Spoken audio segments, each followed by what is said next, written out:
Assalamualaikum warahmatullahi wabarakatuh. Innal hamdalillah nahmaduhu wa nasta'inuhu wa nastaghfiruh wa na'udzu billahi min shururi anfusina wa min sayyiati a'malina. May yahdihillahu fala mudilla lahu wa may yudlil fala hadiya lahu. أشهد أن لا إله إلا الله وحده لا شريك له وأشهد أن محمدا عبده ورسوله. اللهم صل على سيدنا محمد وعلى آله وصحبه ومن تبعهم بإحسان إلى يوم الدين. قال الله تعالى: أعوذ بالله من الشيطان الرجيم. يا أيها الذين آمنوا اتقوا الله حق تقاته ولا تموتن إلا وأنتم مسلمون. Ma'asyiral muslimin rahimakumullah. Hadirin jamaah salat Jumat yang insyaallah selalu berada dalam naungan rahmat dan hidayah Allah Subhanahu wa ta'ala. Tak henti-hentinya kita panjatkan puja dan puji syukur kita kepada Allah Subhanahu wa ta'ala yang telah memberikan kita nikmat iman dan Islam. Karunia yang teramat besar yang Allah karuniakan kepada hamba-hambanya. Semoga kita selalu termasuk yang mendapatkan hidayahnya serta berada dalam keadaan iman dan Islam hingga akhir hayat kita. Amin ya rabbal alamin. Dan tentunya kita bersyukur kepada Allah atas nikmat berbagai kehidupan yang masih diberikan kepada kita, sehingga pada kesempatan ini kita masih dapat beribadah kepadanya, dapat mengingatnya serta memujinya. Pujian hanya layak dimiliki oleh Allah. Alhamdulillah, segala puji hanya milik Allah. Sungguh tidaklah pantas bagi manusia untuk mengharapkan pujian. Tidak pantas bagi manusia untuk merasa telah berjasa, karena sungguh sejatinya segala pujian hanya milik Allah semata. Pada kesempatan yang mulia ini, kami selaku khatib mengajak kepada hadirin sekalian, marilah kita senantiasa meningkatkan keimanan dan ketakwaan kita kepada Allah Subhanahu wa ta'ala. Takwa dalam arti senantiasa berupaya dan berusaha untuk selalu menghadirkan Allah dalam setiap situasi dan kondisi dengan cara senantiasa berzikir dan melaksanakan segala perintah. Takwa dalam arti kita senantiasa melibatkan Allah dalam setiap persoalan yang kita hadapi dengan cara berdoa, memohon pertolongan dan bermunajat kepadanya, sehingga akan menimbulkan ketentraman dan ketenangan dalam setiap kehidupan kita. Ya ayyuhalladzina amanu taqullaha haqqa tuqatih wa la tamutunna illa wa antum muslimun. Hai orang-orang yang beriman, bertakwalah kepada Allah sebenar-benarnya takwa kepadanya, dan janganlah sekali-kali kamu mati melainkan dalam keadaan beragama Islam.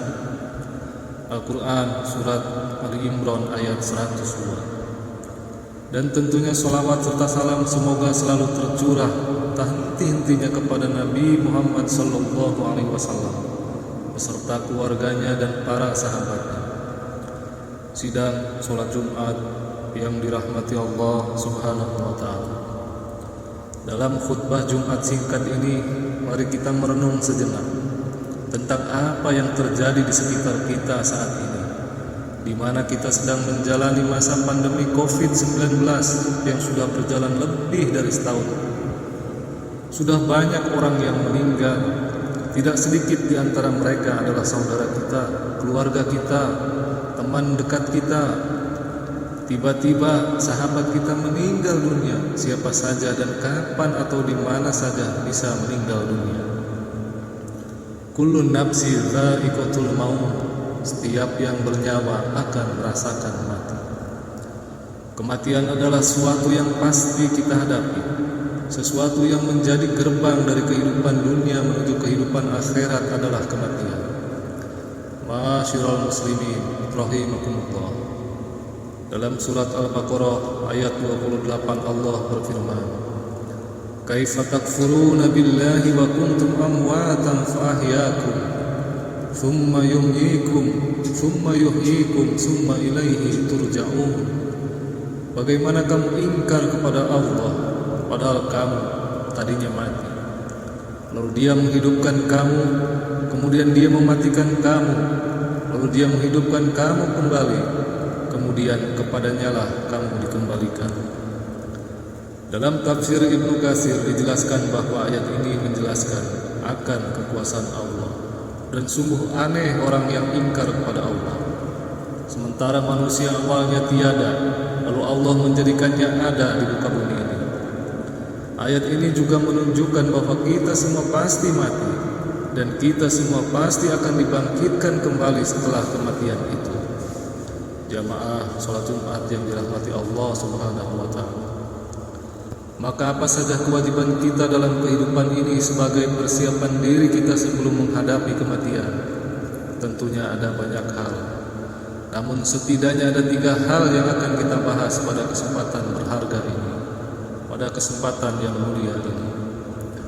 Yang pertama, beramal sebaik mungkin.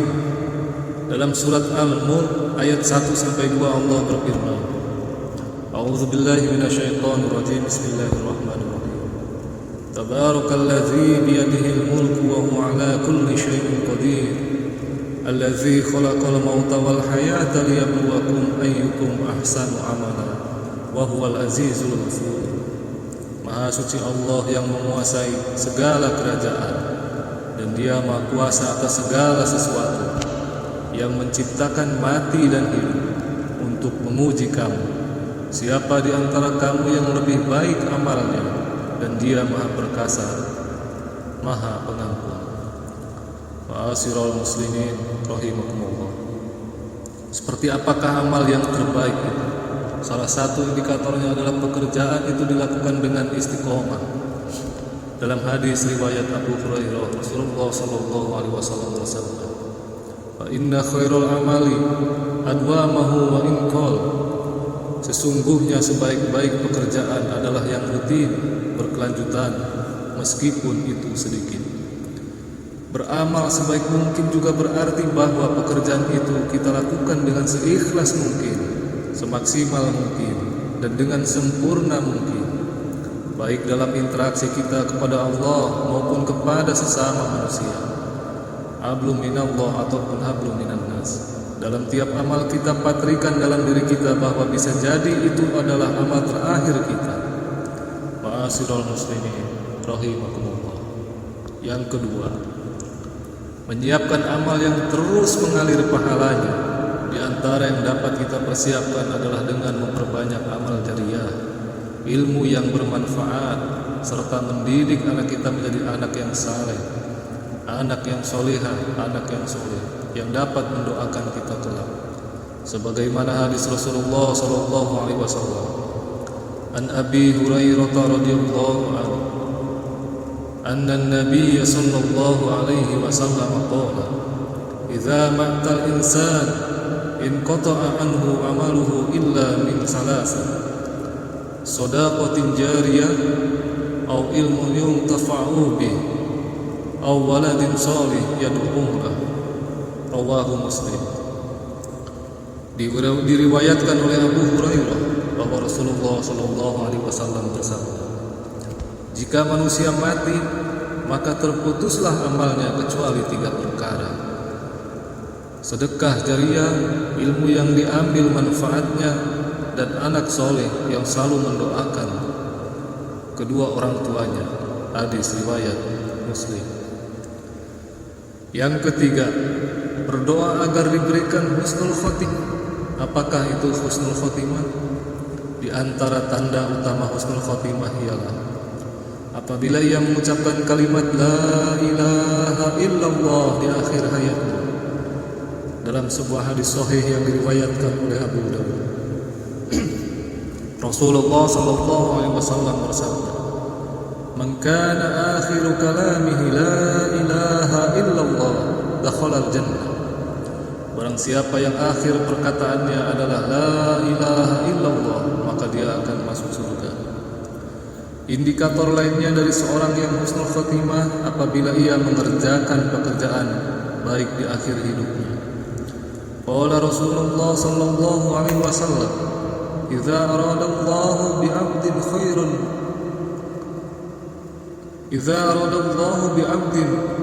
yasta'maluhu." Faqila kaifa yasta'milu ya Rasulullah? Qala yuwaffiquhu li'amalin shalihin qabla al-maut. Rasulullah sallallahu alaihi wasallam bersabda, apabila Allah menghendaki kebaikan kepada seseorang, maka Allah akan membuatnya beramal. Para sahabat bertanya, bagaimana membuatnya beramal? Beliau menjawab, Allah akan memberikan taufik padanya untuk melaksanakan amal soleh sebelum dia meninggal. Hadis riwayat Ahmad dan Tirmizi. Selain berusaha dengan segenap amal saleh untuk mencapai husnul khotimah, kita juga harus selalu berdoa agar Allah mewafatkan kita dalam keadaan husnul khotimah. Akhirnya, semoga kita menjadi hamba Allah yang berhasil dalam mempersiapkan kehidupan kita, yang mampu meningkatkan keimanan dan ketakwaan kita kepada Allah Subhanahu wa taala, dan Allah menjadikan kita sebagai orang-orang yang wafat dalam keadaan husnul khatimah. Barakallahu li wa lakum fil Qur'anil azim, wa nafa'ani wa iyyakum bima fihi minal ayati wa dzikril hakim. Wa taqabbal minni wa minkum tilawatahu innahu huwas samiul alim. Aqulu qawli hadza astaghfirullah wa qulu qawli hadza astaghfirullah li wa lakum wa lisairil muslimin wal muslimat wal mu'minina wal mu'minat astaghfiruhu innahu wal ghafurur rahim.